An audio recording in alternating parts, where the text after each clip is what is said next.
So yun nga guys, no, gagawa tayo ng maliit na turon pero may konting twist. Gagawin natin yung turon, puro balat lang. Tapos papapigay natin, tingnan natin kung ano reaction nila. Pag natikman na nila, tara, gawa tayo. Siyempre, kailangan natin mayroong balat ng lumpia. Supal. Uy, malaki pa yan ha. Large yan. Tara, simulan natin.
Meron tayong 10.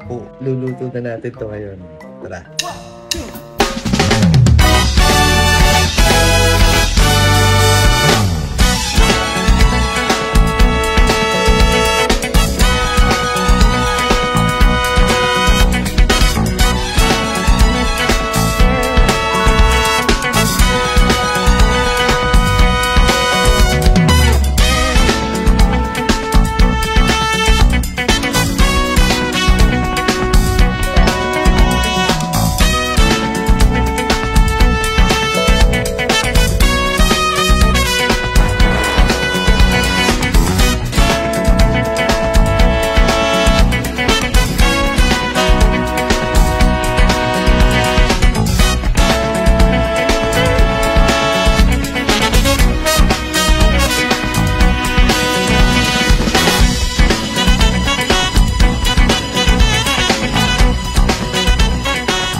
So, gawa na ang ating turon. Wow!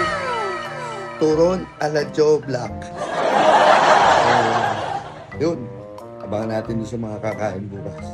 Tignan natin reaction. Paano guys? Bukas naman. Bye-bye!